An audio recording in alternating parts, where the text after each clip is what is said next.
Alhamdulillah. Alhamdulillah Rabbil Alamin. Nahmaduhu wa nasta'inuhu wa nastaghfiruh. Wa na'udzu billahi min shururi anfusina wa min sayyiati a'malina. Man yahdihillahu fala mudilla lahu wa man yudlil fala hadiya lahu.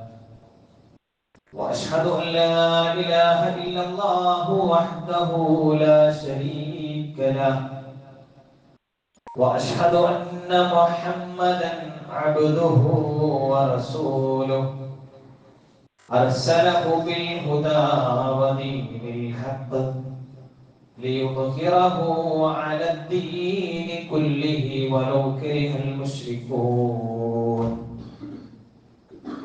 اللهم صل على محمد وعلى آل محمد كما صليت على إبراهيم وعلى آل إبراهيم إنك حميد مجيد. اللهم بارك على محمد وعلى آل محمد كما باركت على إبراهيم وعلى آل إبراهيم إنك حميد مجيد. أما بعد فإن خير الكلام كلام الله وخير السنن سنن محمد صلى الله عليه وسلم وشر الأمور محدثاتها وكل محدثة بدعة وكل بدعة ضلالة. أعوذ بالله من الشيطان الرجيم. يا أيها الذين آمنوا اتقوا الله حق تقاته ولا تموتن إلا وأنتم مسلمون. إن أريد إلا الإصلاح ما استطعت وما توفيقي إلا بالله عليه توكلت وإليه أنيب. رب اشرح لي صدري ويسر لي أمري واحلل عقدة من لساني يفقهوا قولي. ബഹുമാനരായ സത്യവിശ്വാസികളെ, വിശ്വാസിനികളെ, ജീവിതത്തിന്റെ സമസ്ത മേഖലകളിൽ പ്രപഞ്ചനാഥനായ അള്ളാഹുവിന്റെ ആജ്ഞാനിർദ്ദേശങ്ങൾ സൂക്ഷിച്ചു പാലിച്ച് പരമാവധി ഭക്തരായി തീരാൻ പരിശ്രമിക്കണമെന്ന് ആമുഖമായ ഒരു വസിയത്ത് എന്ന നിലക്ക് ഓർമ്മപ്പെടുത്തുകയാണ്. അള്ളാഹു സുബ്ഹാനഹു വ തആല നമ്മെ ഏവരെയും അവന്റെ ഇഷ്ട ദാസന്മാരിൽ ഉൾപ്പെടുത്തി അനുഗ്രഹിക്കട്ടെ. പ്രിയമുള്ളവരെ, കഴിഞ്ഞ ഖുതുബകളിലൂടെയൊക്കെ നമ്മൾ മനസ്സിലാക്കി വരുന്നത് ബിദ്അത്തിന്റെ പ്രശ്നങ്ങളെ കുറിച്ചാണ്. മുൻമാതൃകയില്ലാതെ ഉണ്ടാകുന്ന ഒരു കാര്യത്തിനാണ് ഭാഷയിൽ ബിദ്അത്ത് എന്ന് പറയുക. അപ്പോ ബദഅ എന്ന ക്രിയാരൂപമാണ് അതിന്റെ തുടക്കം. തുടങ്ങി, ആരംഭിച്ചു എന്നൊക്കെ നമുക്ക് അർത്ഥം പറയാവുന്ന ഒരു വാക്കാണ്. അങ്ങനെ വരുമ്പോ പുതുനിർമ്മിതികൾ അഥവാ ഇബ്തിദാഅ് എന്നതിന്റെ പരിധിയിൽ രണ്ട് ക്ലാസിഫിക്കേഷൻ വരും. അതിലൊന്ന് ഭൗതിക കാര്യങ്ങളിൽ ഉള്ള പ്രത്യേകമായ കണ്ടുപിടുത്തങ്ങളാകാം, അതല്ലെങ്കിൽ പുത്തൻ ഉപയോഗങ്ങൾ, അങ്ങനത്തെ ഒക്കെ കാര്യങ്ങളാണ്. ഇത് അനുവദനീയമാണ്. ഓരോ കാലങ്ങളിലും വേരിയേഷൻസ് ഉണ്ടാകും. നമ്മളുടെ കാലമൊക്കെ കഴിയുമ്പോ വേറെ കുറേ ടെക്നോളജി ഡെവലപ്ഡ് ആകും. അപ്പൊ ആ തരത്തിലുള്ള ബിദ്അത്ത് അനുവദനീയമാണ്. ഇത് മതപരമല്ല. രണ്ടാമത്തെ കാര്യം മതകാര്യങ്ങളിൽ ഉള്ള കൂട്ടിച്ചേർക്കലാണ്. ഇത് നിഷിദ്ധമാണ്, ഹറാമാണ്. കാരണം മതവിഷയങ്ങളിൽ അല്ലാഹുവും റസൂലും പറഞ്ഞ ഭാഗത്ത് നിൽക്കുക, അതിൽ നമ്മൾ കൃത്യമായി ഫോളോ ചെയ്ത് മുന്നോട്ട് പോകുന്നുള്ളതാണ് നമുക്ക് കിട്ടിയിട്ടുള്ള നിർദ്ദേശം. ഇതിനപ്പുറത്തായി കഴിഞ്ഞാൽ മഹദി ആയിഷ റളിയല്ലാഹു അൻഹ പറഞ്ഞതുപോലെ റസൂൽ സല്ലല്ലാഹു അലൈഹി വസല്ലം തങ്ങളിൽ നിന്ന് പ്രത്യേകമായി ധരിക്കുന്ന ഒരു ഹദീസ്, മൻ അഹ്ദസ ഫീ അംരിനാ ഹാദാ മാ ലൈസ മിൻഹു ഫഹുവ റദ്ദ്. മൻ അഹ്ദസ ഫീ അംരിനാ, നമ്മുടെ ഈ കാര്യത്തിൽ ആരെങ്കിലും ഒരു സംഗതി കൂട്ടിച്ചേർത്തു അല്ലെങ്കിൽ പറഞ്ഞു വെച്ചു, മാ ലൈസ ഫീ, അതായത് ഇല്ലാത്തതാണ് അഥവാ പരിചയമില്ലാത്തതാണ്, അതിന്റെ ഒറിജിനിൽ നിന്ന് വ്യത്യാസപ്പെടുന്നതാണ്, ഫഹുവ റദ്ദ്, തള്ളപ്പെടേണ്ടതാണ്. അപ്പൊ ചെറിയ രൂപത്തിലുള്ള പുത്തനാചാരങ്ങളിൽ നിന്ന് നമ്മൾ ജാഗ്രത കൈക്കൊള്ളണം. ചെറുതല്ലേ, നല്ലതുമാണല്ലോ എന്ന് കരുതിയിട്ട് മതത്തിന്റെ വിഷയത്തിൽ നമുക്കൊരു അങ്ങനെയാവാം ഇങ്ങനെയാവാം എന്നുള്ളൊരു നിലപാടുണ്ടാക്കണം. കാരണം എന്താണെന്ന് വെച്ച് കഴിഞ്ഞാൽ ചെറിയ വിദഗ്ധകൾ വളർന്ന് വലുതായി തീരും എന്ന കാര്യത്തിൽ യാതൊരു തർക്കമില്ല.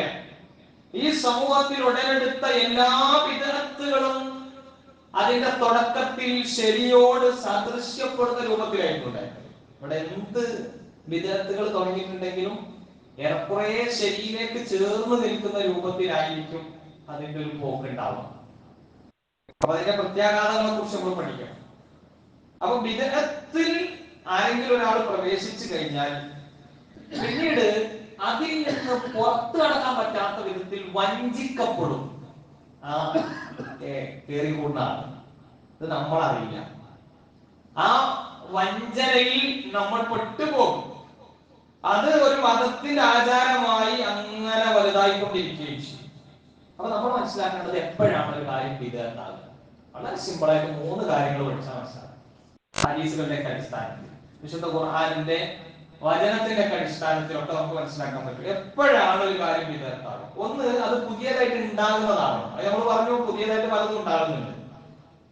അപ്പൊ സ്വാഭാവികമായിട്ടും അതിന് രണ്ടാമത്തെ കാര്യം പോയിന്റ് എന്ന് പറഞ്ഞാൽ വിദഗ്ധാകണമെന്നുണ്ടെങ്കിൽ ദീനിൽ ചേർക്കുന്ന സംഗതിയാണ്. ഒന്നത് പുതിയതാകണം, ദീനിൽ ചേർക്കുന്നതാകണം. മറ്റൊന്ന് പ്രത്യേകമായോ അല്ലെങ്കിൽ എന്തെങ്കിലും ഒരു തുമ്പും വാലും ഇല്ലാത്ത ഒന്നായിരിക്കണം. അഥവാ അതിന് പ്രത്യേക തെളിവുകളൊന്നും ഏത് നിലക്കും ഇല്ലാത്ത അവസ്ഥ ഉണ്ടാവും. ഈ 3 കാര്യങ്ങൾ വരുമ്പോഴാണ് വിദഗ്ധാണ് നമുക്ക് എന്ത് ചെയ്യാൻ പറ്റുക, തിരിച്ചറിയാൻ പറ്റുക. അല്ലാത്തതൊക്കെ വിദഗ്ധ ചെയ്യുന്ന ആളുകൾ എന്ത് ചെയ്യും, സ്വാഭാവികമായിട്ടും നമ്മളെ വഴി തെറ്റിക്കാൻ വേണ്ടിയിട്ടും അല്ലെങ്കിൽ നമ്മുടെ പ്രബോധന പ്രവർത്തനങ്ങളെ തടസ്സപ്പെടുത്തുന്നതിന് വേണ്ടിയിട്ടും അവർ നിർവഹിച്ചുകൊണ്ടിരിക്കുന്ന ആ വിദഗ്ധത്തിന് ന്യായങ്ങൾ ഇങ്ങനെ കണ്ടെത്തിക്കൊണ്ടിരിക്കും. അപ്പൊ അവിടെ നമ്മുടെ ഭൗതിക വിഭവങ്ങളും സാഹചര്യങ്ങളും അതിലുള്ള കടന്നുവരവുകളൊക്കെ വിഷയമായിരിക്കും. അത് പറ്റുമെങ്കിൽ എന്തുകൊണ്ട് ഇത് പറ്റൂല എന്നുള്ള ചോദ്യമൊക്കെ വരുന്നത് അവിടുന്നാണ്. ഞാൻ പറയുന്നത് മനസ്സിലാവണമെന്നില്ലേ? പുതിയതായിട്ട് ഉണ്ടാകുന്നതാകണം, തെളിവില്ലാത്തതാകണം, ദീനിൽ ചേർക്കുന്നതാണ്. ഇതാ വിദഗ്ധത്തിന്റെ മായന. വിദഗ്ധത്തിന്റെ തരീഫ് നമുക്ക് അങ്ങനെ മനസ്സിലാക്കണം. ഇനി മതവിഷയങ്ങളിൽ തന്നെ വിദഗ്ധകളെ നമുക്ക് വിശ്വാസപരമായി ഉണ്ടാകുന്ന വിദഗ്ധ് എന്നും ആരാധനകളിൽ കടന്നുകൂടുന്ന വിദഗ്ധ് എന്നും രണ്ടായിട്ട് അവിടെയും നമുക്ക് ക്ലാസിഫിക്കേഷൻ നടത്തും. ആ ഒരു തിരിച്ച് പഠിക്കണമല്ലോ നമ്മൾ. അപ്പൊ അതിൽ ഈ ആരാധനകളുടെ വിഷയത്തിൽ തന്നെ നോക്കിക്കഴിഞ്ഞാൽ നമുക്ക് ഒരുപാട് തെളിവുകൾ വിദഗ്ധകൾ ആണോ ഈ ചെയ്തുകൊണ്ടിരിക്കുന്നത് എന്നുള്ളത് നമുക്ക് തന്നെ എന്ത് ചെയ്യാൻ പറ്റും, വിലയിരുത്താൻ പറ്റും. അല്ലെങ്കിലും വിദഗ്ധത്തിനെ നമ്മൾ സുന്നത്തിന്റെ കൂട്ടത്തിൽ തന്നെ കിട്ടൂലല്ലോ, അത് വേറെ കാര്യം. അപ്പോ നമുക്കത് മനസ്സിലായിട്ടുള്ള ഏതാനും ചില ഉദാഹരണങ്ങൾ ഞാനിപ്പോ പറയുമ്പോ നിങ്ങൾക്ക് പെട്ടെന്ന് ഓർമ്മയിലേക്ക് കൊണ്ടുവരാൻ പറ്റുന്ന ചില ഉദാഹരണങ്ങൾ മാത്രമാണ് പറയുന്നത്. ഇപ്പോ ആരാധനകളിൽ കടന്നു വരുന്ന വിദഗ്ധത്തിന്റെ ഉദാഹരണം നോക്കുകയാണെങ്കിൽ പ്രത്യേകമായ ചില ദിവസങ്ങളിലെ നോമ്പ്, ഖുർആനിലോ ഹദീസുകളിലോ ഒന്നുമില്ലാത്ത അങ്ങനെയുള്ള ശഅബാൻ 15 നോമ്പ് പോലെയൊക്കെയുള്ള നോമ്പുകൾ, നമ്മൾ ഒരുപാട് അങ്ങനത്തെ നോമ്പുകൾ നമ്മൾ എന്ത് ചെയ്യുന്നുണ്ട്, ഇങ്ങനെ പോലിശ നൽകപ്പെട്ടതായിട്ട് കൊടുക്കുന്നുണ്ട്. അതൊക്കെ ശ്രദ്ധിച്ചു കഴിഞ്ഞാൽ മനസ്സിലാക്കാൻ പറ്റും പ്രത്യേകമായ ആശ്ചര്യപ്പെടുത്തുന്ന വിധത്തിലുള്ള പോലിശകളൊക്കെ അതിങ്ങനെ കൊടുത്തിട്ടുണ്ടാകും. കാരണം എന്താ വെച്ചാൽ അസിലിന് പെടാത്തതായതുകൊണ്ട് അതിന് കുറച്ചൊരു ഈ ഇമാജിനറി പവർ കുറച്ച് കൂടുതൽ കൊടുക്കേണ്ടി വരും. അല്ലെങ്കിൽ ഒരു പ്രത്യേകമായ ഒരു എന്തായാലും പറയാ ഇല്ലാത്ത ഒരു സംഗതി അങ്ങനത്തെ റെഡിയാക്കണമല്ലോ, അതിന് വേണ്ടതായ കാര്യങ്ങളൊക്കെ കൊടുക്കും.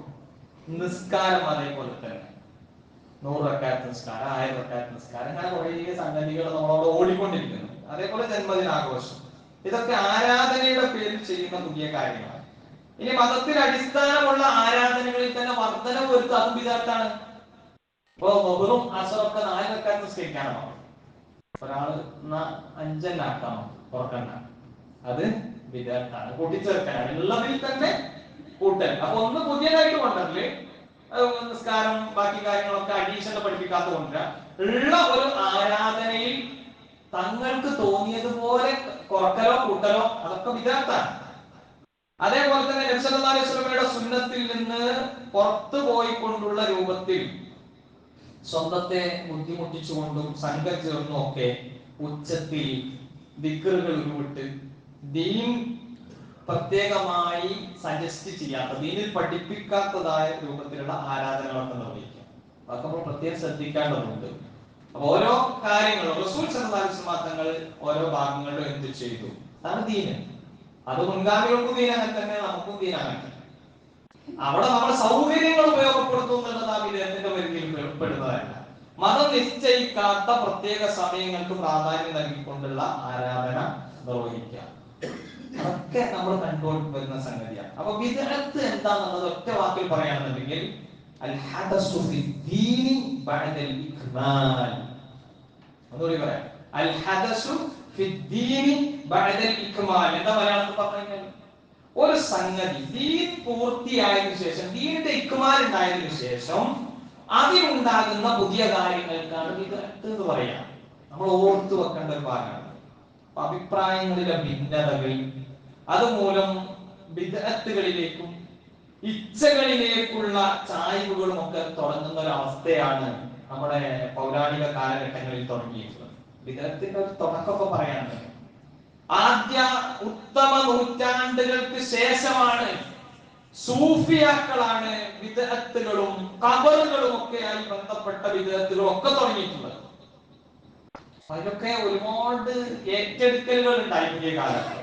അത് നിങ്ങൾ വർദ്ധിച്ചു വരാണ്. ഞാൻ അതാണ് തുടക്കത്തിൽ പറഞ്ഞത്, നമ്മൾ പോലും അറിയാത്ത ഒരു ഗ്രിപ്പ് ഇതിങ്ങനെ കിട്ടിക്കൊണ്ടിരിക്കും. ഇത് വഴിക്ക് പോകില്ല. അതാണ് ഇതിന്റെ മറ്റൊരു പ്രത്യേകത. റസൂൽ സല്ലല്ലാഹു അലൈഹി വസല്ലം തങ്ങൾ കൃത്യമായി താക്കീത് ചെയ്തു, പ്രിയപ്പെട്ടവരെ, വഇയ്യാകും വമുഹ്ദസാത്തിൽ ഉമൂർ, നിങ്ങൾ സൂക്ഷിക്കണം. പുത്തനാചാരങ്ങൾ കടന്നു വരുന്നതിനെ നിങ്ങൾ സൂക്ഷിക്കണം. ഫഇന്ന കുല്ല മുഹ്ദസത്തിൻ ബിദ്അ, എല്ലാ പുത്തനാചാരങ്ങളും അത് നിർമ്മിതമാണ്, പുതുനിർമ്മിതങ്ങളാണ്.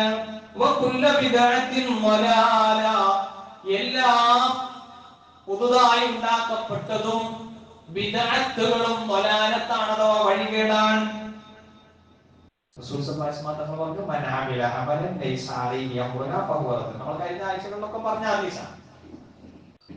ഒരു കാര്യം ഒരാൾ പ്രവർത്തിച്ചു, ഒരു കർമ്മം ഒരാൾ പ്രവർത്തിച്ചു, എന്തോ സംഗതി നമ്മുടെ കൽപ്പനയിലില്ല എങ്കിൽ അത് സധൈര്യം നിങ്ങൾ അതിനെ ഏറ്റെടുക്കണം എന്നല്ല പറഞ്ഞത്, ഒഴിവാക്കണം എന്നാണ് പറഞ്ഞത്. അപ്പൊ നല്ല ബിദ്അത്ത്, മോശപ്പെട്ട ബിദ്അത്ത്, അങ്ങനെ പരിപാടിയൊന്നുമില്ല. കുല്ലു ബിദ്അത്തിൻ ളലാല. മറ്റൊരു റിവായത്തിലുള്ളത് വകുല്ലു ളലാലത്തിൻ ഫിന്നാർ, എല്ലാ വഴികേടും നരകത്തിലേക്കുള്ളതാണ് എന്നും കൂടി പറയുന്നുണ്ട്. ഇമാം മാലിക് റഹ്മത്തുള്ളാഹി അലൈഹി പറയുന്നത്, മൻ അഹദസ ഫീ ഹാദിഹിൽ ഉമ്മത്തി ശൈഅൻ ലം യകുൻ അലൈഹി സലഫുഹാ ഫഖദ് സഅമ അന്ന റസൂലുള്ളാഹി സ്വല്ലല്ലാഹു അലൈഹി വസല്ലമ ഖാന റിസാല. ഒരാള് പുതിയൊരു കാര്യം ഇങ്ങനെ കൊണ്ടുവരുമ്പോ ആലോചിക്കേണ്ട കാര്യം എന്താണെന്ന് വെച്ച് കഴിഞ്ഞാൽ, ആ കൊണ്ടുവരുന്നവൻ റിസാലത്തിൽ റസൂല് വഞ്ചന കാണിച്ചു എന്നാണ് അവൻ വാദിച്ചുകൊണ്ടിരിക്കുന്നത്. അപ്പൊ റസൂലിന്റെ സന്ദേശ പ്രചരണങ്ങളിൽ റസൂലിന് പറയാൻ കിട്ടാതെ പോയി. ഈ ജന്മദിനത്തിൻ്റെതാണെങ്കിലും ശരി, ബാക്കിയുള്ള ഓരോ കാര്യങ്ങളാണെങ്കിലും ശരി, മതത്തിന്റെ ഏത് കാര്യം റസൂൽ പഠിപ്പിച്ചിട്ടുണ്ട്. നിങ്ങളെ സ്വർഗത്തിലേക്ക് അടുപ്പിക്കുന്ന എന്ത് കാര്യമുണ്ടോ? ഞാൻ പഠിപ്പിച്ചിട്ടല്ലാതെ പോയിട്ടില്ല. നിങ്ങളെ നരകത്തിലേക്ക് അടുപ്പിക്കുന്ന കാര്യം ഉണ്ടോ? അതിനൊക്കെ നിങ്ങളെ വിലക്കിയിട്ടല്ലാതെയും ഞാൻ വിട പറഞ്ഞിട്ടില്ല എന്ന് തിരുദൂതർ സല്ലല്ലാഹു അലൈഹി വസല്ലം. പ്രിയപ്പെട്ടവരെ, നമ്മൾ ആലോചിക്കേണ്ടതുണ്ട്. എന്നിട്ടാണ് മഹാനായ ഇമാം മാലിക് റഹ്മത്തുള്ളാഹി അലൈഹി അദ്ദേഹം ഈ കാര്യം പറഞ്ഞിട്ട്, റിസാലത്തിൽ വഞ്ചന കാണിച്ചു എന്ന വാദം ഒരാൾക്ക് കടന്നു വരുന്നത് അതിന്റെ അടിസ്ഥാനമാണ് ശരിക്കും വിദഗ്ധ കൊണ്ടുവരാന്നുള്ളത്. നമ്മള് വിദഗ്ധ ചെയ്യുമ്പോ അയാൾ മനസ്സിലാക്കേണ്ട കാര്യം എത്ര ഗൗരവം നോക്കുന്നത്. അള്ളാഹുവിന്റെ റസൂല് നിസാരത്തിൽ വഞ്ചന കാണിച്ചു. റസൂൽ അല്ല എന്ന് പറയുന്നതിന് തുല്യ വിദഗ്ധ കൊണ്ടത് നിസാരമായ കാര്യമല്ല. നമ്മൾ ഒരു മിഠായിയോ പിന്നെ ഒരു അന്നദാനത്തിലോ പങ്കെടുക്കുന്ന ആ ഒരു കാര്യത്തെ നിസാരമായി കാണരുത് എന്ന് ഈ പോയിന്റ് വെച്ചിട്ട് നമ്മൾ മനസ്സിലാക്കണം. ചെറുതല്ലേ, എന്താ ഒരു പിന്നെ അടുപ്പ് തന്നെയല്ലേ വേവിച്ചിട്ടുള്ളത്, 3 കല്ലൊക്കെ വെച്ചുകൊണ്ട് അയിമ തന്നെയല്ലേ ചെമ്പൊക്കെ വെച്ചത്, അതിലെന്നല്ല ബീഫ് വന്നത്, അതിലെന്നല്ല ചോറ് വന്നത്. അതല്ല കാര്യം. മറിച്ച് എന്തിന്റെ പേരിൽ വളരെ പ്രധാനപ്പെട്ട നമുക്ക് കിട്ടുന്നത് മാത്രം നോക്കിയാൽ പോലെ, അതൊക്കെ നമുക്ക് വേറെ എവിടെയെങ്കിലൊക്കെ വാങ്ങിക്കഴിക്കണം. പ്രിയപ്പെട്ടവരെ ശ്രദ്ധിക്കണം. എന്നിട്ടാണ് ഇമാം മാലിക് റഹ്മത്തുള്ളാഹി അലൈഹി ഒരു ആയത്ത് കൂടെ കോട്ട് ചെയ്യുന്നത്. അല്ലയോ അക്മൽതു ലക്കും ദീനക്കും വഅത്മംതു അലൈക്കും നിഅമതി വറദിതു ലക്കും ഇസ്ലാമ ദീനൻ. ഇസ്ലാം ദീൻ നിങ്ങൾക്ക് പൂർത്തിയാക്കി തന്നിട്ടുണ്ട്. ഇന്നത്തെ ദിവസം ദീനായ എന്തൊക്കെ കാര്യമുണ്ടോ അതൊക്കെ നിങ്ങൾക്ക് ദീനാണ്. ഇന്നത്തെ ദിവസം ദീനല്ലാത്ത എന്തൊക്കെ കാര്യങ്ങളുണ്ടോ അതൊന്നും നിങ്ങൾക്കും ദീനല്ല. അപ്പൊ പുതിയതായിട്ടൊന്നും ആഡ് ചെയ്യേണ്ട ആവശ്യം. ഇനി ആ വിദഅത്തിന്റെ പ്രത്യേകതകൾ നോക്കൂ, അതിന്റെ പ്രത്യാഘാതങ്ങളിലേക്ക് നമ്മളൊന്ന് കണ്ണോടിച്ചു നോക്കൂ. അവിടെ ഒന്ന് നമുക്ക് കാണാൻ പറ്റും. വിദഅത്ത് ചെയ്യുന്ന വ്യക്തി ചെയ്യുന്ന കാര്യത്തിൽ ഒരു നന്മയാണെന്ന് കരുതിയിട്ടാണല്ലോ ചെയ്യുന്നത്. നബിദിനം ആഘോഷിക്കുന്ന ഒരാള് ഒരു പ്രസ്ഥാനത്തെ കുറ്റപ്പെടുത്താൻ, നമ്മുടെ കുടുംബക്കാരെ കുറ്റപ്പെടുത്താൻ നല്ലത് പറയും.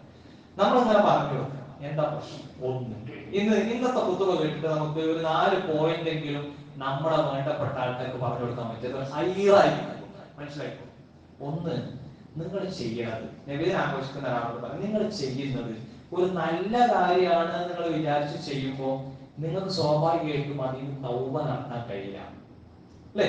വിദഅത്ത് ചെയ്യുന്ന ഒരാളുടെ പ്രശ്നമായിട്ട് നോക്കൂ. പിന്നെ സുഫിയാൻ സൗരി റഹ്മത്തുള്ളാഹി അലൈഹി പറയുന്നത്, حدثنا يحيى بن اليمان قال سمعت سفيان الثوري يقول البدعة أحب إلى إبليس. ഇബ്ലീസിനെ ഏറ്റവും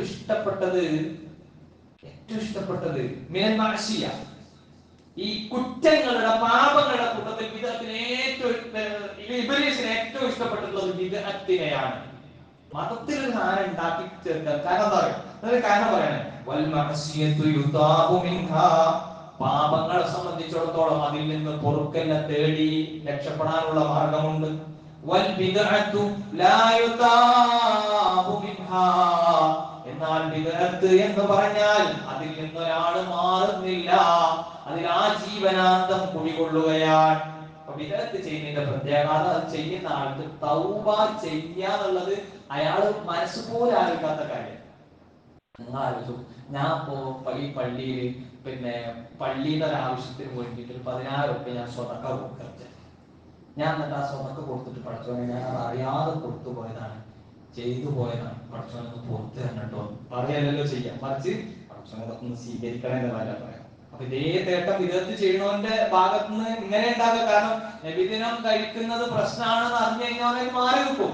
അപ്പൊ ഈ വിദഗ്ധാണോ എന്നുള്ള പരിശോധന എല്ലായിടത്തും വേണം. ഒരു നബിദിനത്തിന് മാത്രമല്ല നമ്മൾ പറയുന്നത്. അതൊക്കെ കുറെ ഭാഗത്ത് കഴിഞ്ഞു പോയി. ഇനി അടുത്ത വേറെ രസം നടക്കുന്നുണ്ട്. ഇപ്പൊ ഈ യാ സയ്യിദ സാദാത്തി പാടിയ ആൾക്കാരൊക്കെ യാ സയ്യിദി സനദി ഗൗസി വയാ മദദി ഇനി പാടാൻ തുടങ്ങും. എന്താ? അപ്പൊ ഇനി അടുത്ത മൊയ്തീൻ ശൈഖിന് കൊടുക്കണം ഈ പോലീസൊക്കെ. നബിയിലൊക്കെ മാറി ഇനി സനദോട് കൂടിയിട്ടുള്ള ഒരു പരമ്പര അടുത്ത് വരാൻ പോവാ. നമ്മൾ ചിരിച്ച് കാര്യങ്ങള് തള്ളിക്കളയല്ല, ഗൗരവം മനസ്സിലാക്കാൻ വേണ്ടിയിട്ട് ഈ സംഗതി ഇപ്പൊ പറഞ്ഞു.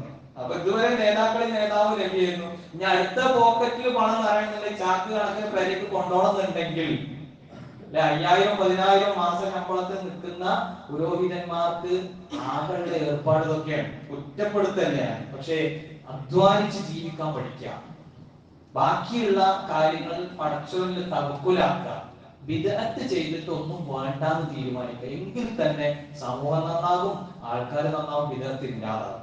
അപ്പൊ ബിദ്അത്തുകാരന്റെ പ്രശ്നം എന്താ? തൗബ നടത്താൻ അയാൾ റെഡിനെസ് കാണിക്കൂല. രണ്ടാമത്തെ പ്രശ്നം എന്താ? തൗബ നടത്തിയാലും അള്ളാഹു സ്വീകരിക്കൂല. ബിദ്അത്തിൽ നിലനിൽക്കെ അള്ളാഹു തൗബ സ്വീകരിക്കൂല. റസൂലുള്ളാഹി സ്വല്ലല്ലാഹു അലൈഹി വസല്ലം പറയുന്ന ഹദീസ്, ഇന്നല്ലാഹ ഹജബത് തൗബത അൻ കുല്ലി സാഹിബിൻ ബിദ്അത്തിൻ ഹത്താ യദഅ ബിദ്അതഹു. അല്ലാഹു സുബ്ഹാനഹു വ തആല ബിദ്അത്തുകാരന്റെ തൗബ സ്വീകരിക്കൂല, അവൻ ബിദ്അത്ത് ഒഴിവാക്കുന്നത് വരെ. എത്ര ഗൗരവമുള്ള വിഷയമാണ് ആലോചിച്ച് നോക്കുന്നത്. അപ്പൊ ബിദ്അത്താണ് തിരിച്ചറിയലാണ് പ്രധാനം. കാരണം ഇതിന്റെ ഉള്ളുകൾ കയറി പറ്റി, അതുകൊണ്ടാണ് ഇബ്ലീസിന് ഏറ്റവും ഇഷ്ടം എന്നൊക്കെ പറഞ്ഞത് മുൻഗാമികൾ. അപ്പോ ഇനി വേറെ പ്രശ്നം എന്താണെന്നറിയോ? ഹൗദുൽ കൗസർ തടയപ്പെടുന്ന ഒരു വിഷയം. അത് ഹൗദുൽ കൗസർ തടയപ്പെടുന്ന ഒരു വിഷയം. റസൂൽ സല്ലല്ലാഹു അലൈഹി വസല്ലം തങ്ങൾ ഉമ്മത്തിൽപ്പെട്ട ആളുകൾക്ക് തങ്ങളുടെ അവർക്ക് എല്ലാ ദാഹവും തീർക്കപ്പെടുമാറ് വിധത്തിൽ ശമനമാകുന്ന കൗസർ കുടിക്കാൻ കൊടുക്കും. റസൂലിന് അറിയില്ലല്ലോ, ഭാവി കാര്യം റസൂലിന് അറിയില്ല, മറിഞ്ഞു പോയ കാര്യം റസൂലിന് അറിയില്ല. റസൂൽ മരണപ്പെട്ടതിന് ശേഷം റസൂലിന്റെ കൂടെ ജീവിച്ച ആൾക്കാരെ പറ്റിയിട്ടല്ലാതെ ഒന്നും ഡയറക്റ്റ് റസൂലിന് അറിയില്ല. അതുകൊണ്ട് തന്നെ കാല റസൂൽ പറഞ്ഞു, ഫയുഖ്തലജുൽ അബ്ദു മിൻഹും ഫഅഖൂലു റബ്ബി ഇന്നഹു മിൻ ഉമ്മതി ഫയഖൂലു മാ തദ്രി മാ അഹ്ദസത് ബഅദക.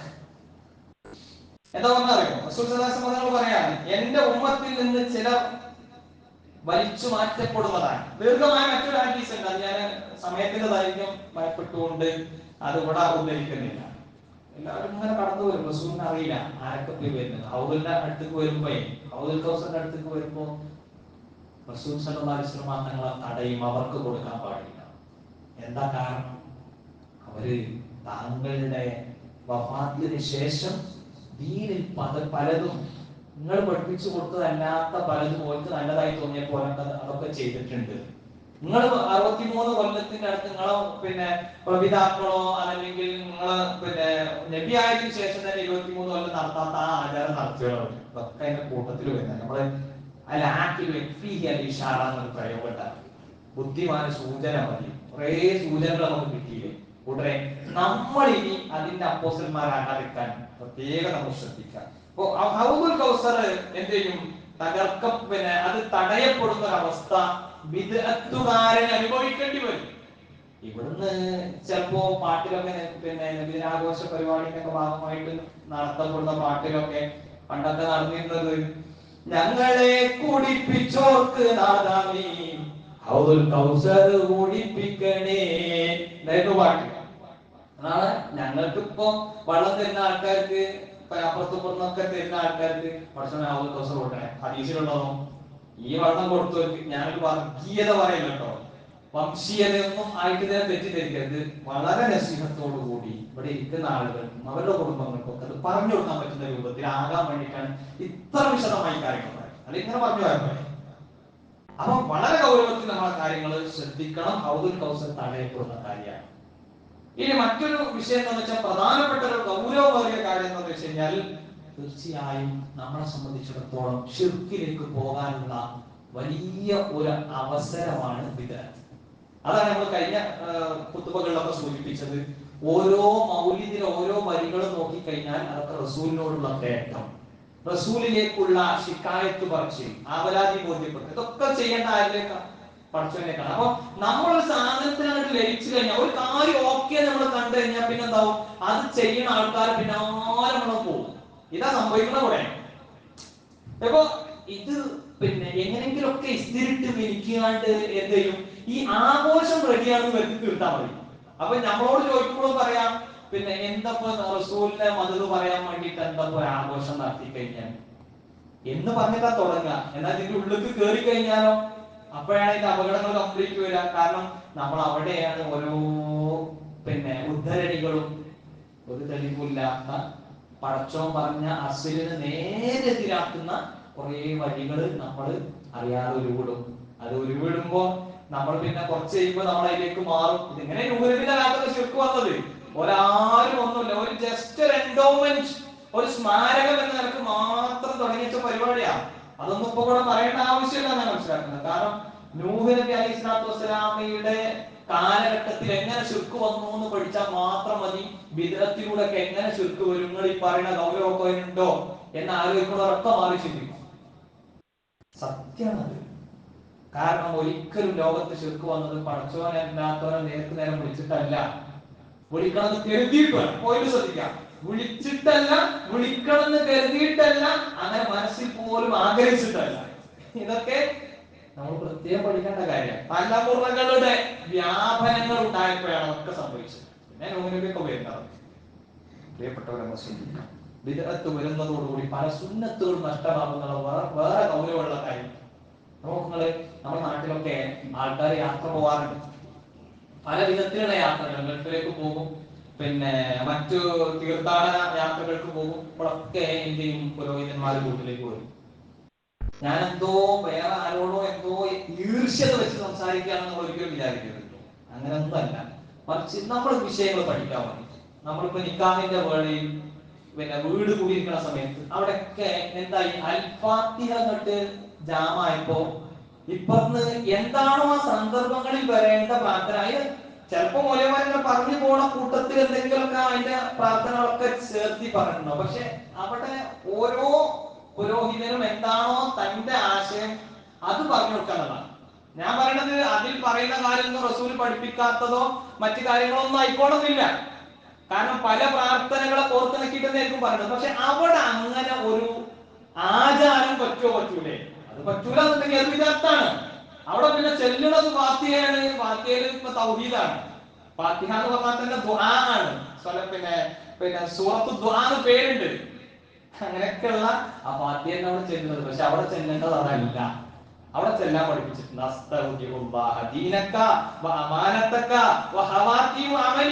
എന്ന് യാത്രയാക്കണവന് ഓരോരുത്തരും വ്യക്തിപരമായിട്ടാണ് ചെല്ലേണ്ടത്.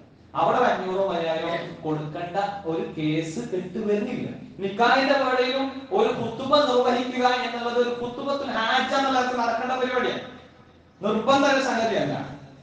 അവിടെ കാർമികത്വം എന്നൊരു പരിപാടിയല്ല.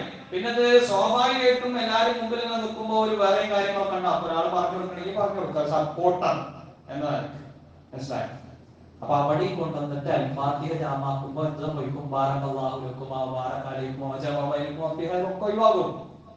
ഇങ്ങനെ എല്ലായിടത്തു നിന്നും സുന്നത്തിനെ അത് വിദഗ്ധത്ത് കൊണ്ടുവരുമ്പോ അപ്പുറത്ത് എന്ത് സംഭവിക്കുന്നുണ്ട്, സുന്നത്ത് പോകാനുള്ള അപകടം സംഭവിക്കും. അപ്പൊ ഞാൻ പറഞ്ഞ 4 പോയിന്റുകളും വളരെ ശ്രദ്ധേയമായ പോയിന്റുകളാണ്. ശിർക്കിലേക്ക് വഴി നടത്തും, സുന്നത്തുകൾ ഇല്ലാതാക്കും, ഹൗദുൽ കൗസർ തടയപ്പെടും, തൗബ സ്വീകരിക്കുകയില്ല, തൗബ നടത്തുന്നവൻ വിദഗ്ധത്ത് പിന്നെ അവസാനിക്കാത്തോളം കാലം അവന് തീർച്ചയായിട്ടും അവന്റെ പ്രാർത്ഥന സ്വീകരിക്കും. അല്ലാഹു സുബ്ഹാനഹു വ തആല വിദഗ്ധകളിൽ നിന്ന് വിട്ടുനിന്ന് സുന്നത്തുകൾ അനുധാവനം ചെയ്ത് മുന്നോട്ട് പോകുന്ന ഭക്തരിൽ മുവഹ്ഹിദീങ്ങളിൽ നമ്മെ ഏവരെയും ഉൾപ്പെടുത്തി അനുഗ്രഹിക്കും.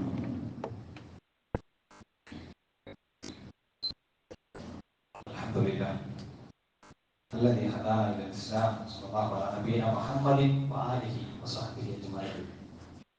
ഏറെ ബഹുമാനമുള്ള സഹോദരങ്ങളെ, സഹോദരിമാരെ, ഒരിക്കൽ കൂടി അല്ലാഹുവിനെ സൂക്ഷിച്ച് ഭക്തരായി തീരാൻ പരിശ്രമിക്കണമെന്ന് ഓർമ്മപ്പെടുത്തുകയാണ്, വസിയത്ത് ചെയ്യാൻ.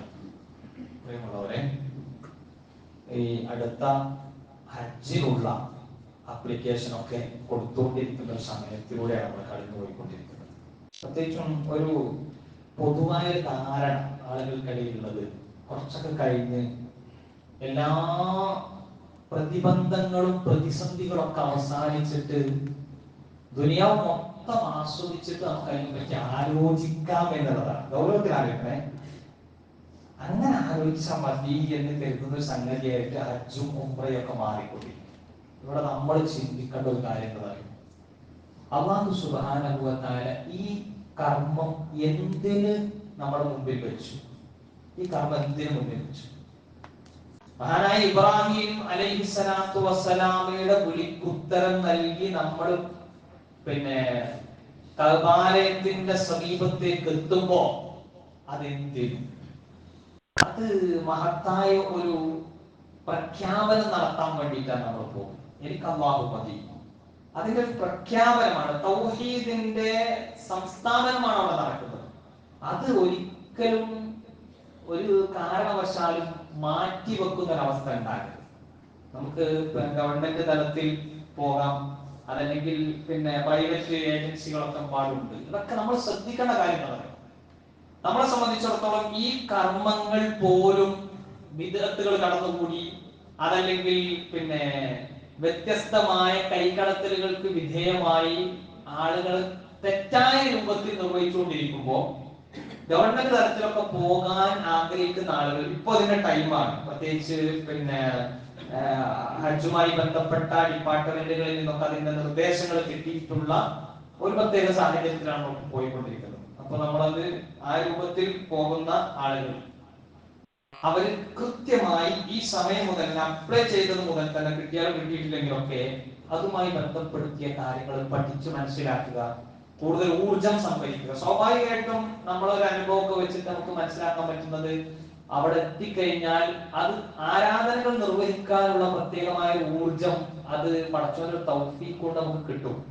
അപ്പൊ നമ്മൾ ചെയ്യേണ്ട കാര്യം എന്ന് വെച്ചാൽ 60-70 വയസ്സാകാൻ കാത്തിക്കുക. ഞാൻ അതാ പറയുന്നത്, അത്ര മാത്രമേ പറയുന്നുള്ളൂ. ഒരു 30-40 വയസ്സിന്റെ ഇടയിൽ പോകേണ്ട ഒരു കാര്യമാണ് ഹജ്ജ്.